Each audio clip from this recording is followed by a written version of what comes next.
안녕하세요. 멕시코 한인장로교회 성도 여러분 반갑습니다. 현승원 목사입니다.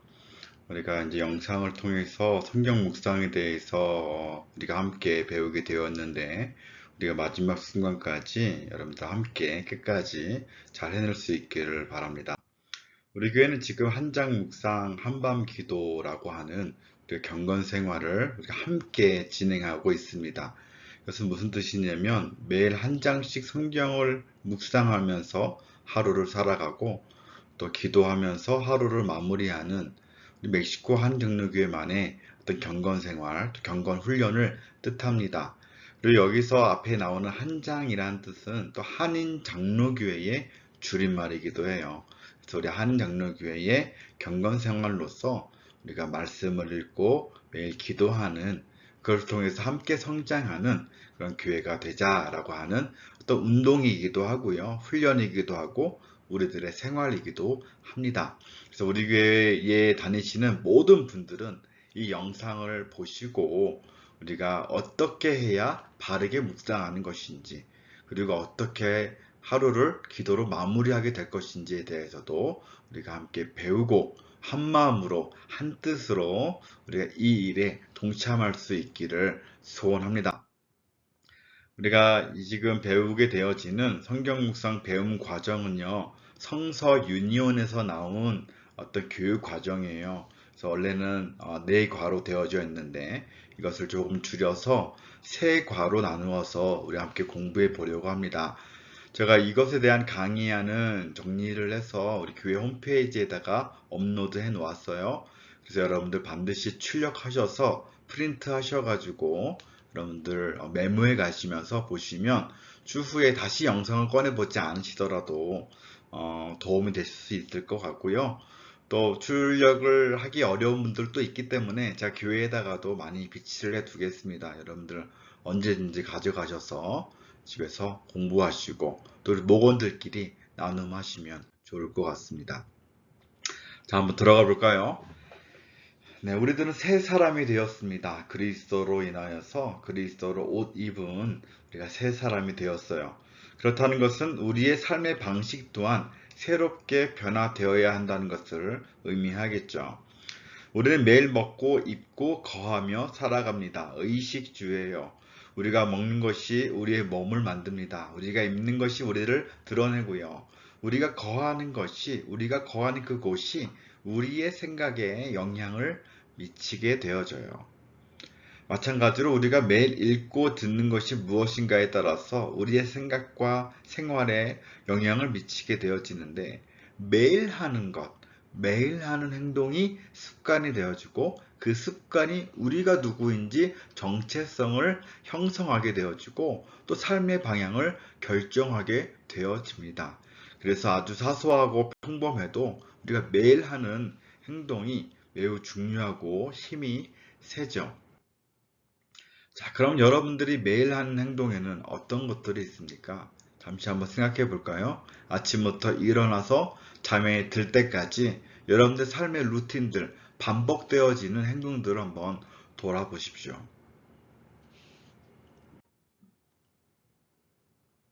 그 중에 특별히 신앙과 관련된 행동은 어떤 것이 있습니까?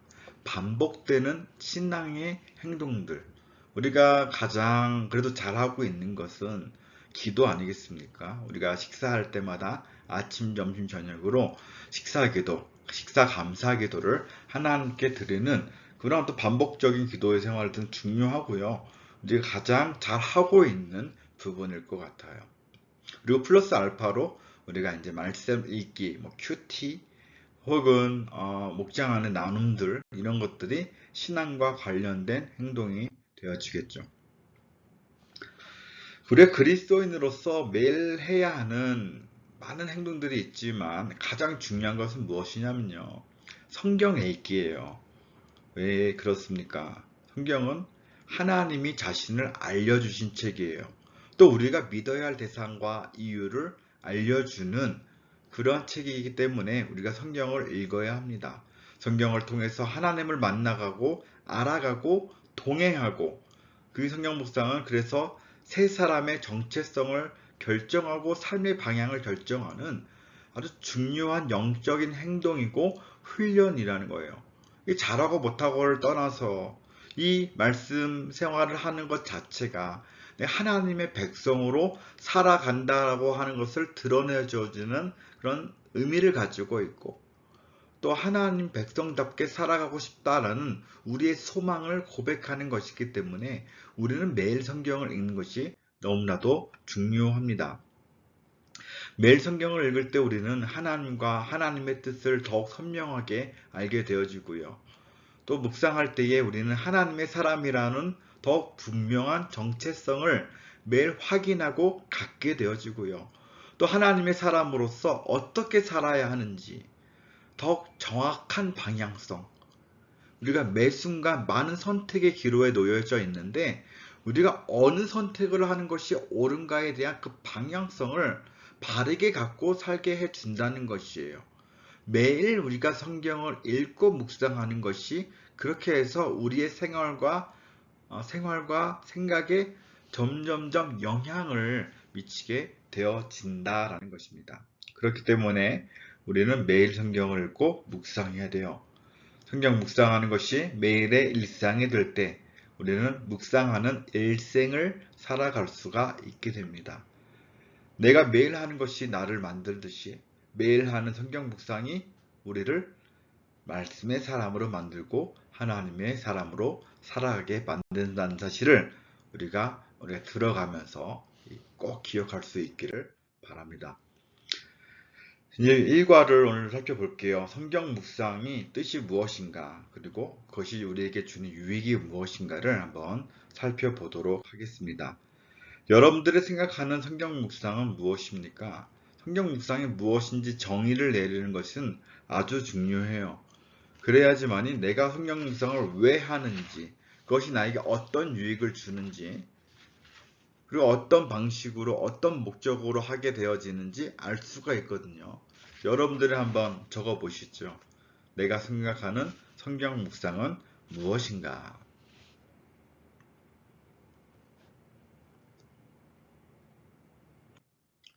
적으셨습니까? 네. 자, 먼저 묵상의 사전적인 의미를 보면요.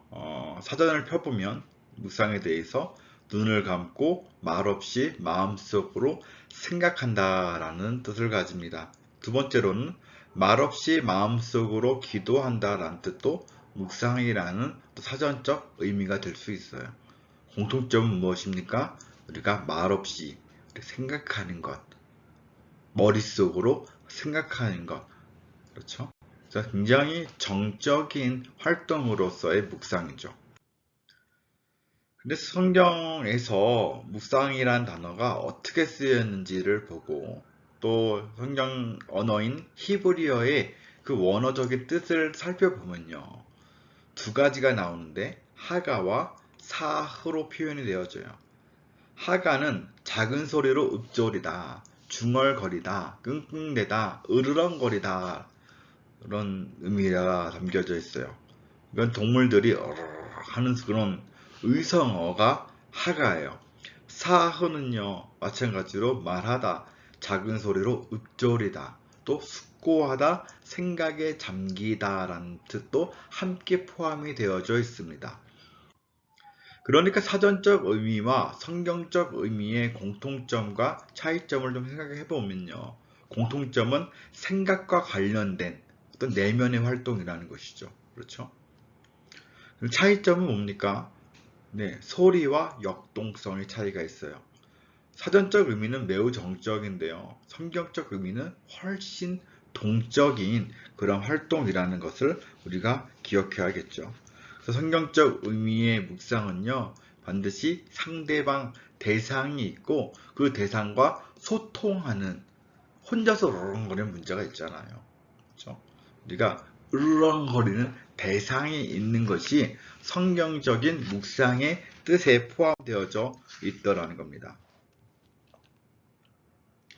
그래서 이러한 여러 가지의 의미들을 돌아보았을 때에 또 실천적 의미, 어떻게 하는 것이 성경 묵상인가를 좀 생각해 보면요. 하나는 뭐 매일을 읽는 것, 성경을 읽는 것 자체가 성경 묵상이 되어지고요.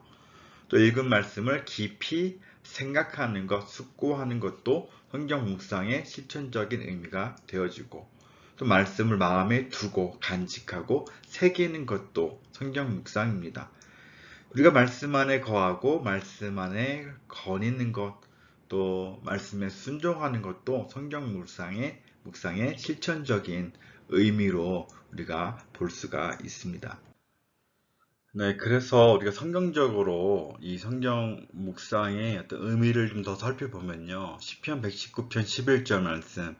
내가 주께 범죄하지 아니하려 하여 주의 말씀을 내 마음에 두었다라고 얘기하잖아요. 범죄하지 않기 위해서 묵상한다는 거예요. 역으로 묵상하지 않으면 우리가 범죄하기 쉬운 상태에 이르게 된다는 것을 또 표현하는 그러한 표현이기도 합니다. 이 죄와 묵상은 그래서 반비례하는 거예요. 우리가 묵상을 하면 할수록 우리가 죄로부터 떠날 수 있게 되어지고, 우리가 묵상에서 멀어질수록 우리의 마음은, 우리의 행동은 죄와 더욱 가까워지게 된다는 것을 표현합니다. 왜냐하면 이 묵상은 하나님과의 관계를 드러내는 부분이기 때문에 그래요. 하나님과의 관계가 가까워질수록 죄로부터 멀어져요. 반대로 우리가 은밀한 죄가 많아지면 많아질수록 하나님과의 관계가 멀어질 수밖에 없거든요. 하나님과 묵상하는 관계가 멀어질 수밖에 없습니다. 그래서 우리가 범죄하지 않기 위하여서라도 우리가 말씀을 내 마음에 두는 것, 자꾸 묵상하는 것이 필요하다는 것을 이야기해 줍니다. 신명기 6장 6절을 보니까 내가 내게 명하는 이 말씀을 너는 마음에 새기라 라고 이야기를 하는데요. 이것은 우리가 내가 원하는 그 말씀을 취사 선택해가지고 이 말씀은 좋으니까 오늘은 이 말씀을 내 마음에 품어야지. 이 말씀은 조금 이 세상을 살아가는데 도움이 되는 것 같아. 이 말씀대로 한번 해봐야지가 아니에요. 여기서 마음에 새기다라는 말에 이 히브리어를 직역하면은 마음 위에 있게 하다라는 뜻입니다. 말씀이 우리의 마음 위에서 우리를 통제하는 상태가 되는 것이 마음에 새기는 상태예요. 단순히 내가 좋아하는 말씀을 저장하는 게 아니라요. 내 마음을 움직이게 만드는 영향력을 미친 위치에 두는 것이 마음에 새기는 것입니다. 말씀이 귀에 들어와서 우리의 머리에 잠깐 스치고 생각하고 지나가는 것을 얘기하는 것이 아니라 우리의 마음에 새겨지도록 우리가 말씀을 소중히 여기면서 반복해서 되새기는 것이 바로 마음에 새기는 묵상이라는 거예요. 또 에스겔 3장 2절 3절의 내용을 보면 이 말씀으로 표현된 두루마리를 어떻게 합니까? 먹는 것으로 표현되어지죠. 네, 우리의 것으로 삼으라는 거예요. 우리의 속으로 들어오게 하라는 거예요. 그것을 소화시키고 우리의 것으로 만들려고 하는 것이죠. 그냥 스쳐 지나가면 안 돼요. 남의 이야기로 끝나서는 안 돼요. 그것이 소화가 되어지고 나의 피와 살이 되어지고 내 삶에 영향을 미치고 그것대로 순종하며 살아가도록 우리의 삶이 뒤바뀌게 만드는 것이 바로 말씀을 먹는 것. 사랑하는 성도 여러분, 이 말씀을 먹음을 통하여서 주님 안에서 큰 변화들이 우리 가운데 일어나기를 소원합니다. 또 요한복음 15장 7절에 보면 너희가 내 말에 거하고 내 말이 너희 안에 거하면 이라는 표현을 쓰고 있어요. 서로 상호 거하는 거예요. 상호 거주. 주님과 우리의 상호 거주는요. 그냥 느낌이 아니에요. 내가 함께 있는 것 같아. 내가 주님과 동행하고 있는 것 같아의 어떤 그런 느낌적인 것이 아니라요. 실제적으로 그 말씀이 우리의 삶 안에, 우리의 입술에 머물고 있는 상태를 이야기한다는 것이죠. 우리의 관계가 구체적으로, 실제적으로 말씀을 통하여서 함께하고 있는 것이 하나님과 우리가 동행한다라고 하는 표현으로 드러낼 수가 있더라는 거예요. 그러니까 말씀이 내 속에 살게 하시는 것이고 지속적으로 그 말씀이 우리 안에 거주하면서 나에게 영향을 미치게 하는 것. 미치게 하는 것, 그것이 바로 너희가 내 안에 거하고 내 말이 너희 안에 거하라 라고 하는 말씀의 묵상의 그런 의미라는 것이 되어진다는 것이죠. 그래서 말씀 묵상을 한 번 더 정리해 보면요. 그래서 말씀 묵상을 한번 보면요. 말씀 묵상은 하나님의 말씀이 우리 안에 거하게 하는 것이고, 동시에 우리가 하나님 말씀 안에 거하는 것, 머무는 것이 바로 성경 묵상이다라고 볼 수가 있습니다. 그래서 우리가 이제 여기서 1단원에서 나가기 전에 여러분들 한번 정리해 보았으면 좋겠어요. 여태까지 했던 내용들을 가지고 나의 말로 성경 묵상이란 무엇인가? 대체 성경 묵상이란 그냥 그전에는 명상하고 좀 앉아서 생각하는 것이라고 생각을 했는데, 그것이 아니라 성경에서 말하고 있는 성경 묵상이란 무엇인가를 한번 정리하고 넘어갈 수 있으면 좋겠습니다. 네, 그러면 이제 성경 묵상의 유익이 무엇인가? 성경 묵상을 하면 우리에게 어떤 유익이 있는가를 한번 좀 살펴보도록 하겠습니다. 언제나 하나님과의 만남과 사귐을 제공해 주는 것이 바로 성경 묵상이죠. 그래서 말씀하시는 하나님, 말씀으로 자신을 알려주시는 하나님, 말씀을 이루시는 그 하나님과 우리가 만나고 사귀게 만드는 것이 성경 묵상이에요. 네, 그래서 하나님과의 이 만남과 사귐에서 첫 번째 말씀하시는 하나님을 좀 생각해 보면요. 우리가 성경에서 가장 먼저, 가장 많이 만나는 하나님의 모습이 무엇인지를 생각해 볼 필요가 있습니다. 창세기 1장 1절 3절의 내용을 보면 하나님이 천지를 창조하셨는데 어떻게 창조하셨다고 표현이 되어집니까? 이르시되, 하나님이 이르시되 빛이 있으라 하시니 빛이 있었다. 하나님이 말씀하신 대로 말씀으로 세상을 창조하셨어요. 그리고 하나님은 그 말씀을 통하여서 이 모든 것들을 다 이루어 가시죠. 하나님이 이르시되, 주님이 이르시되, 여호와께서 이르시되, 말씀하시는 하나님에 대해서 이야기하고 있습니다. 또 히브리서 1장 1절 2절을 보면 옛적의 선지자들을 통하여서 여러 부분과 여러 모양으로 우리 조상들에게 말씀하신 하나님이, 그렇죠? 말씀하신 하나님이 이 모든 날 마지막에 아들을 통하여 또 우리에게 말씀하셨으니, 아들 예수 그리스도를 통하여서 우리에게 말씀하셨으니 이 아들을 만유의 상속자로 세우시고 또 그로 말미암아 모든 세계를 지으셨다고 이야기를 하고 있습니다. 말씀을 통해서 세계를 지으셨어요. 말씀을 통해서 새로운 역사를 이루어 가세요. 말씀을 통해서 재창조를 이루시는 하나님, 말씀하시는 하나님이 성경에 아주 많이 기록되어져 있습니다.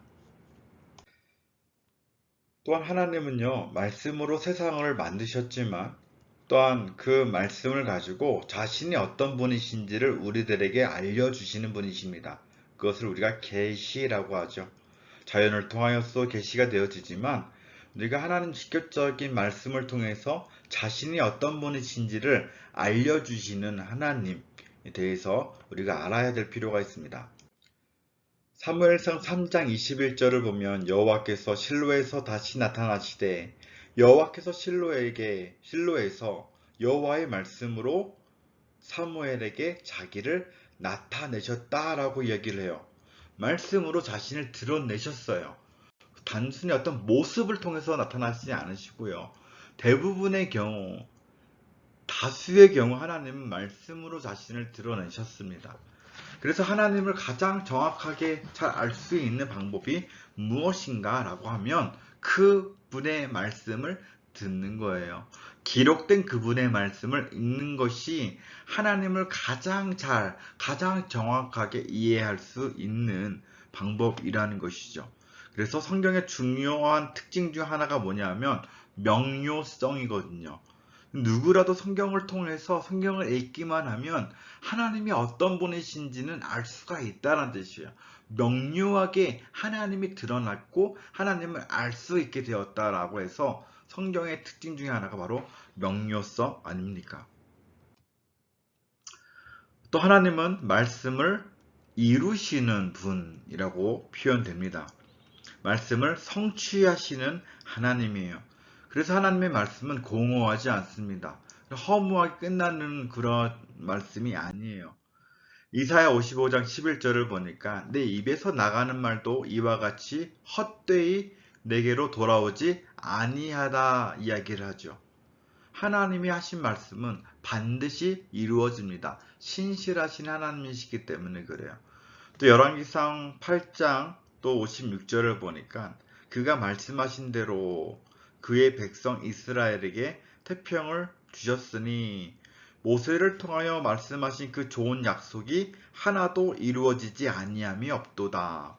하나님이 하신 약속은 반드시 다 들으신다. 하나님이 주신 약속, 그 약속의 말씀은 반드시 응답하실 것이기 때문에 우리가 그분의 말씀을 무엇인지 알아야 믿을 거 아닙니까?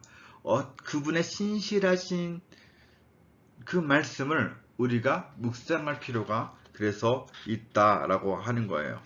그리고 우리가 묵상한 그 말씀이 우리들의 삶을 통해서도 응답되어질 것을 여러분들 믿으시기를 바랍니다. 그래서 말씀 자체이자 말씀하시는 하나님은 기록된 하나님의 말씀인 그 성경을 통해서 자신을 알려주세요. 자신을 알려주시는 하나님은 사람이 알 수 있도록 계속해서 말씀으로 가르치고 양육하시죠. 결국 사람은요, 하나님의 말씀대로 이루시는 그 능력과 신실함심을 가진 분임을 우리가 알게 되어지는 거예요.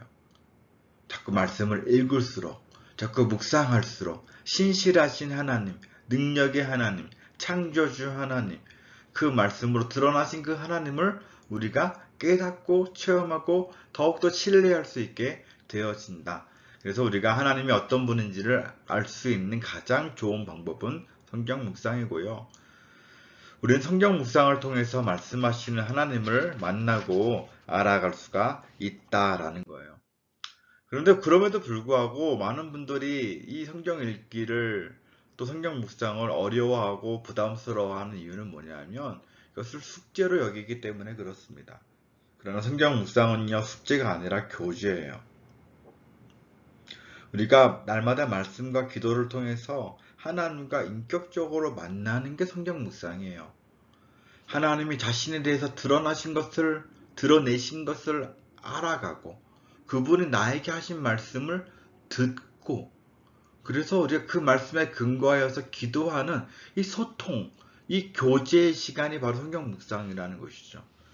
그래서 우리가 성경 묵상을 너무 성경 공부의 개념으로 갖고 들어가서는 안 돼요. 성경 공부를 해야 됩니다.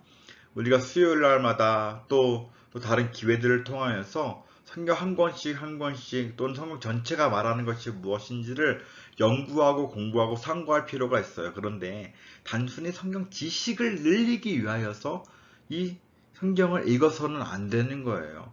우리는 하나님을 만나고 사귀기 위하여서 우리가 성경을 묵상하는 것이고, 그 의미를 알아야 우리가 매일 기쁨으로 성경 묵상을 할 수가 있다는 사실을 우리가 또 기억할 수 있기를 바랍니다. 또 이 성경 묵상은요, 또 우리에게 또 영적 성장과 성숙을 가져다 주게 되어 있습니다. 거듭난 그리스도인의 생존과 성장을 위해서 이 말씀 묵상은 꼭 필요해요. 여기서 보면 갓난 아이들 같이 순전하고 신령한 젖을 사모하라 라고 얘기를 하잖아요. 이로 말미암아서 이 말씀인 젖을 말미암아서 우리가 구원에 이르도록 자라게 되어진다라고 이야기를 하고 있습니다. 태어난 아기가 젖을 먹어야 생존하잖아요. 자라날 수 있잖아요. 거듭난 그리스도인들도요, 자꾸 이 신령한 젖을 먹지 않으면 우리는 자랄 수가 없다라는 이야기를 하고 있는 거예요. 그러나 우리가 평생 동안 젖만 먹고 살 수는 없죠. 신생아에게 젖은 너무나 필요한 필수 불가결한 음식이 맞지만 우리는 평생 동안 그것만 먹을 수는 없습니다. 이 아이가 자라나면 그 아이의 연령과 이 성장한 것에 맞춰서 단단한 음식도 먹어야 돼요.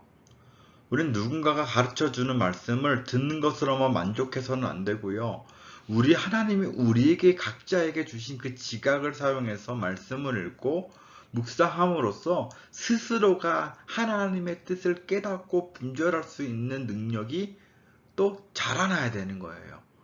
그래서 성경 묵상은 그리스도인의 새 양식인 말씀을 처음에는 저주로, 그 다음에 단단한 음식으로서 날마다 먹는 일이다 라는 사실을 여러분들 기억하시기 바랍니다. 자, 그래서 성경이 이제 하나님의 말씀이고, 우리가 이제 그 말씀이라고 하는 음식을 통해서 우리가 자라나게 되어진다. 하나님의 사람으로 온전하게 되어진다라는 능력이 있음을 여러분들이 믿게 되어진다면, 우리 자신과 자녀를 하나님의 말씀에 의탁하는 것이 이제 필요한 거예요. 하나님의 말씀은 우리의 존재를 꿰뚫고 들어와서 우리의 모난 부분들을 다 깎아내는 역할을 하거든요. 디모데후서 3장 16절 17절 말씀처럼 하나님의 감동으로 되었기 때문에 교훈과 책망과 바르게 함과 의로 교육하기에 유익하니 이것을 통해서 우리의 모난 것을 다 깎아버리고 하나님의 사람으로 온전하게 만드는, 우리가 선한 일을 행할 능력을 갖추게 만드는 것이 바로 말씀이에요. 우리가 그 말씀을 통하여서 하나님을 닮은, 하나님의 형상을 닮은, 우리가 창조의 때에 만들어진 그 하나님의 형상으로 회복되어지게 만들어준다는 것이죠.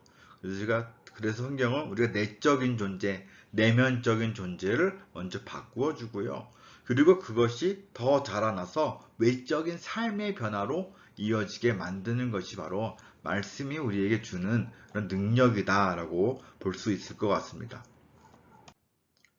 그래서 성경 묵상을 통해서 우리가 하나님의 사람으로 성장하고 성숙하는데, 영적 성숙의 다른 이름이 바로 하나님을 닮아가합니다 라고 볼 수 있겠죠.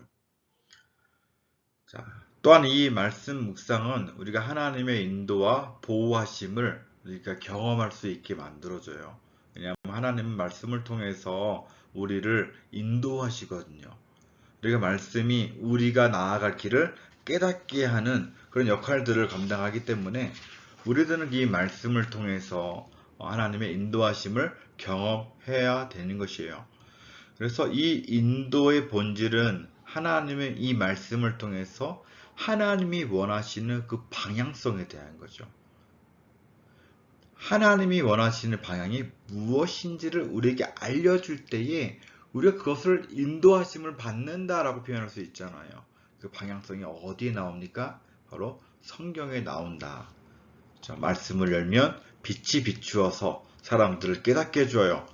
이 말씀은 우리 발의 등이고 내 길에 빛이 되어진다라고 이야기를 하고 있죠. 그래서 우리가 이 말씀을 통하여서 하나님의 뜻이 무엇인지를 발견하고, 그리고 하나님과 그 뜻에 따라서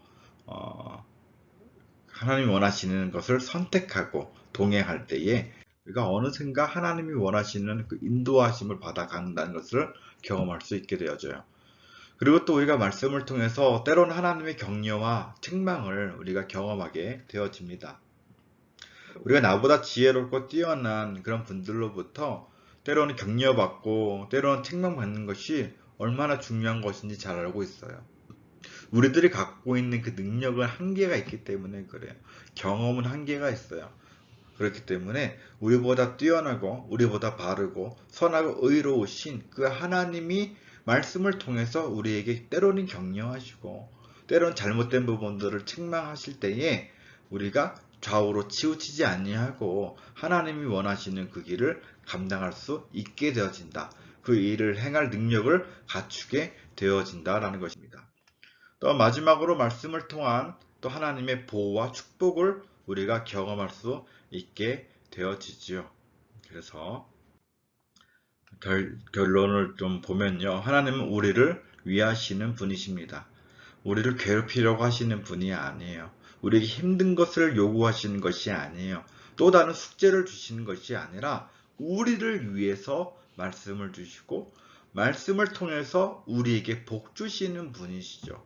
그래서 우리는 성경을 묵상하고 순종하는 것이 우리의 행복을 지키고 죄로부터 우리를 지키는 길이라는 사실을 우리가 기억하고요. 그렇기 때문에 더더욱 이 말씀 읽기를 즐거워하고 기뻐하고 이 말씀을 통하여서 우리들의 삶의 방향을 바르게 세워갈 수 있는 우리 모두가 될 수 있기를, 우리 한인장로교회 성도님들 될 수 있기를 주님의 이름으로 간절히 소원합니다. 그럼 우리 2과에서 뵙도록 하겠습니다. 수고하셨습니다.